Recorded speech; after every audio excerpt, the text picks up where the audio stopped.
After playing catch up on a few other things around the house, I'm finally getting to work on these 3 mowers that needed a whole bunch of extra work to them. Well, not a whole bunch, but more major work than just a carb clean or, a blade swap or something. So the first one I'm doing is this is a 2015 model Murray. And if you notice, the engine's a little bit bigger on it. It's a 550 series. The ones that are of this caliber now don't come with the side discharge flap, and they also come with a 500 series Briggs on them. Probably not enough to make a difference, but just kind of something worth noting.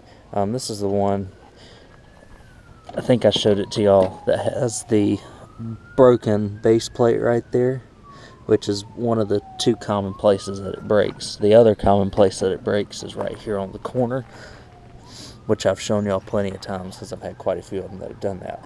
I'm going to replace the base plate with this one here, which I just drained the oil out of. This is the one that came off of that's a 450 series, and it came off of like one of the 2-in-1 decks that has the side discharge sheet on them. It's a little bit cheaper than those. The base plate is fine, but this is the one that has the sheared shaft. So I'm going to swap them out for us. Very easy to do once you get the 3 bolts off of the deck, and once you take the blade off, if you had a blade on it.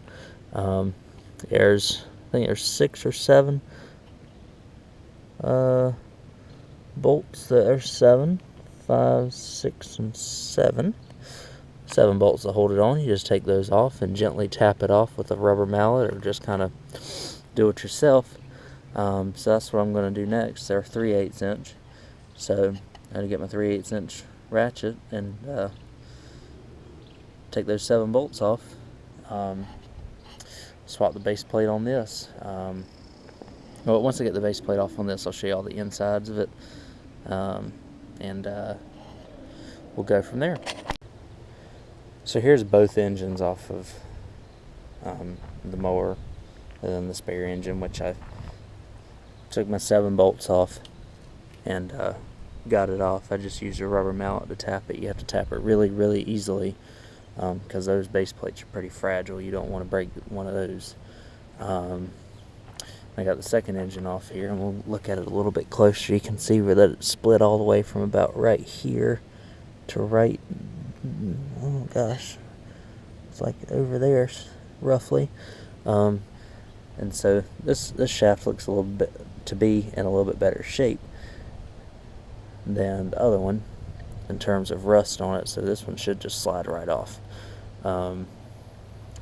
Once I get it slid off here, I'll kind of show you all the inside of it, and a couple little pointers before I put it back on the mower here. And also, before I took the engine off, I disconnected the safety cable on the back there, which is just using a couple of tabs, or pushing those tabs in on that cable and getting it out of the hole, and then taking it out of that hole right there. So let me take these bolts off, slide this base plate off, and I'll show you all kind of inside the engine. So here's the underside of this engine, or inside of it.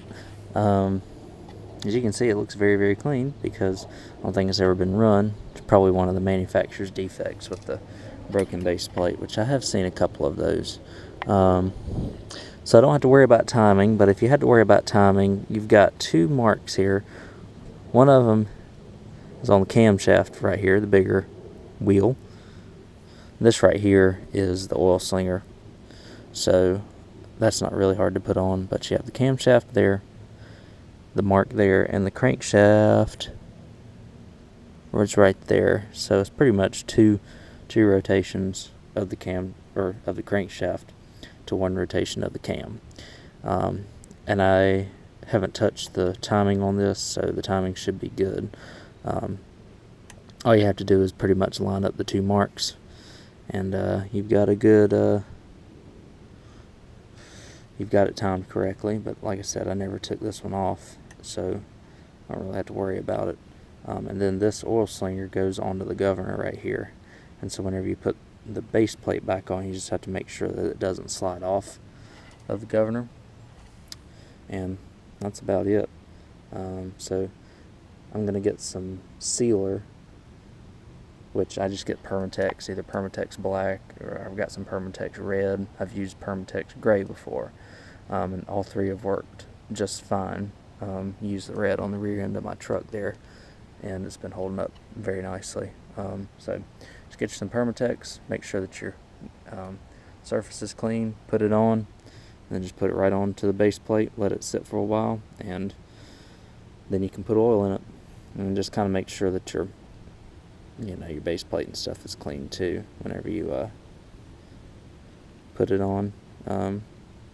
I've had some gasket residue on these and they haven't leaked out, so it's just a matter of just getting a nice little seal.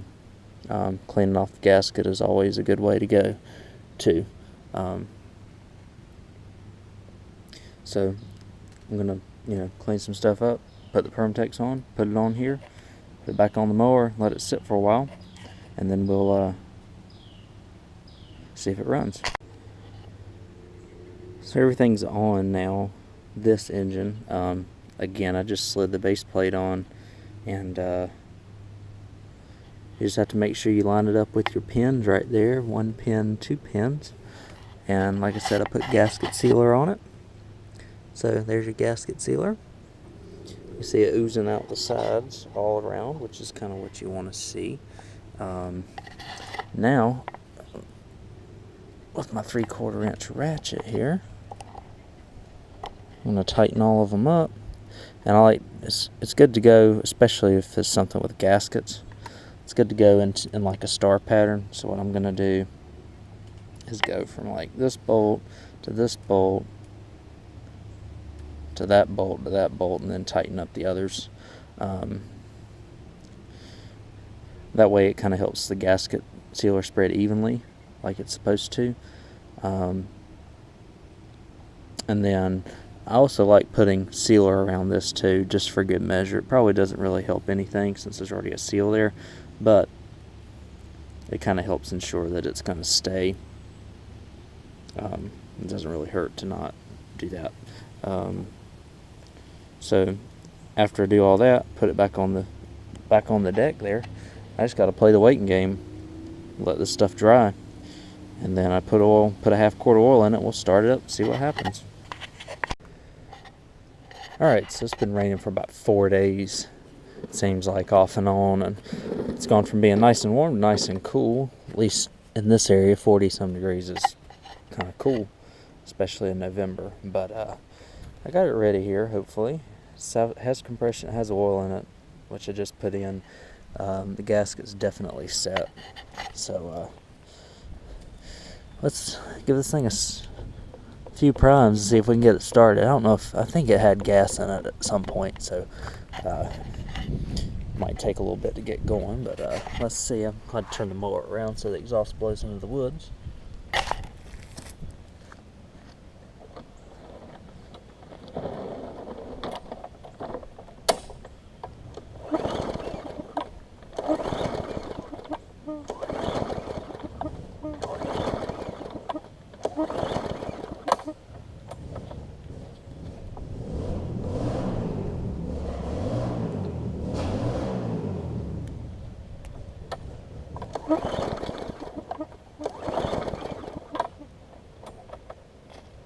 Throw some starter fluid in it.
I'm going to keep working on it. I might have to clean out the carburetor, and I also might need to check to make sure that all the valves are seated too.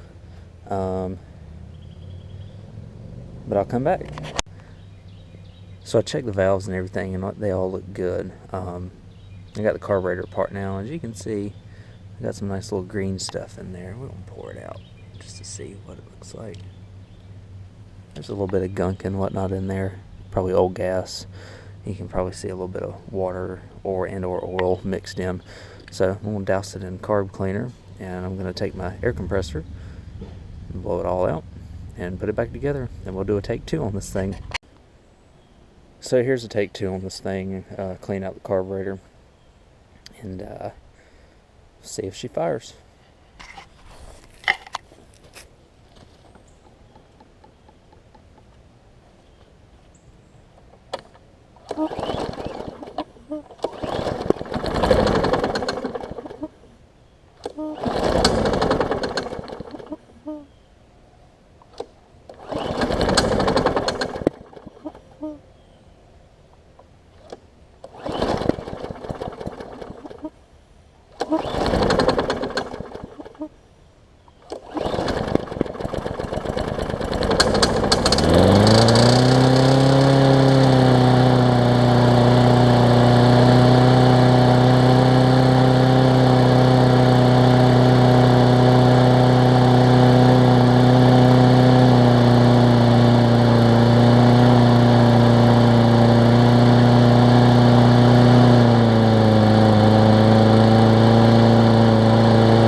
Bit of oil to burn off in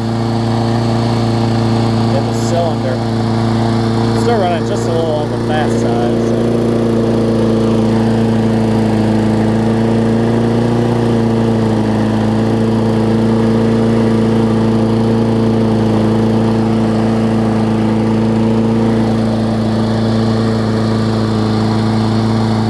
That's about where it needs to go. It had a piece of plastic or something come off of it right here too. There's a little bit of damage on the pull rod mechanism, which I think that's might have been where it came from. But I'm gonna let it run for a little while now.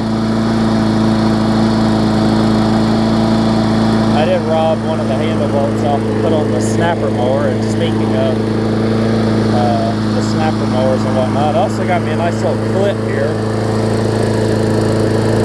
Works a lot better than having to tie the rope every time too, for, you know, less than $2. So let me actually give y'all an update, because I'm not going to make separate videos on the other 2 mowers that I needed to get ready, which I said they were pretty major fixes, so I thought they were going to be, just because I didn't really have to do too much to them, or as much to them, to make a video on them. They're both back here. I don't have to go way back here. As you can see, I haven't sold any more. It's the middle of November. I haven't even listed them for sale because it's not really anybody going to buy one. I might try and list them in December if I have a little bit of time. Somebody might have 1 or 2 hits on people getting Christmas presents for their significant others or something, or, you know, family member or whatever. But here is the big wheel one that I told y'all had the bad shaft, or not shaft, it was the blown connecting rod on it. So again, blown connecting rod, or thrown, you know, connecting rod on this one for the piston. Didn't blow a hole in the engine, but the problem is I had a shaft. I think I got the engines right here. Yeah, it's still running great down there, by the way. Here's a smorgasbord of engines that I have. One of them was from that 450 series. It had the sheared shaft on it, which is this one, because the piston's still in it. This one is one that I had under the house that has a good shaft on it, but it was also blown up. The piston was blown in it. As you can see on the side here, it's got 140 right there on the engines. This one's a 125. If I can get the light right on there. 125 right there, kind of where the shadow is. This one's a 150. The difference between them, and I thought they were all the same for some reason, because I hadn't encountered this problem with numerous swaps. But the shaft on the 150, which is 150 cc's, which is on the 625 series Briggs, the new ones, and then this 125 is the 450, and 140 is the 500 or 550. I can't remember which one. Look at the engine cover and I can tell you this is the 550. So, you know, the sizes got a little bit bigger as the series increased. But it turns out all the shafts up to the 550 series are exactly like this: 300, 450, 500, 550, all the same. And I thought that the ones for the 625 were the same too, but they actually have a bigger sleeve on them, which I think I've got in here. Right here, they have a bigger sleeve on them, almost like the old Quantum engines. So, if you take a look at that, you see where it comes up right there on this one, and it doesn't have that there. So, I was not able to do the swap because, not really because of that, because the the base plate mounts the exact same, except it has a bigger hole. So I wasn't able to put the smaller shaft on the larger hole. And also, as you can see, it's a little bit scored and damaged, but I would have fixed it up to make it not so bad. Where the connecting rod connects to the crank there is also larger, and so that was kind of a deal breaker, because I don't have any more base plates for the smaller shafts, because they're the ones that always break.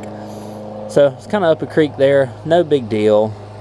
I'll find an engine, or I'll find something to do with this deck. Like I said, I'm not really worried about it. And then the snapper back here, it's really dark, pardon me, I will get a light out. If y'all remember, I think pretty sure I showcased this. It actually had a bent shaft on it, bent crankshaft from the factory. And it ran very shaky. And contrary to popular belief, I thought that I was going to have to replace the shaft on it, this is a 550, so I could have put that other shaft in it over there that I was just showing y'all that didn't have the, you know, raised up portion of it. However, as an experiment, I just hit the mess out of it, and I was able to actually straighten it out. And yeah, it may not be the best way to do it, but like I tell y'all, I run all my mowers for about 20 to 30 minutes before I call them good. I don't just fix them and, you know, crank them and run them for a minute and then say it's good. So I ran that one for a good while. It didn't get worse. Self-propel and everything works well, so I'm going to call that one good as too. Obviously it's going to be the last one that I sell, because I've got 4 good ones over here, 5 good ones. And I got all my others, so I'm really gonna try and fix those as well. I've winterized everything else I've got over here, so I'm using my Husqvarna here to cut the grass with. I've got a bunch of other mowers and whatnot that are ready to go for next year, about the same amount I had last year, and most of those were gone by the end of June, which will be great. I also fixed my head gasket on, and I put a primer bulb on my little leaf vac here. So that's kind of the general update of what I've been doing. I'm glad I got that one going out there, and seems to be running good, as y'all can hear.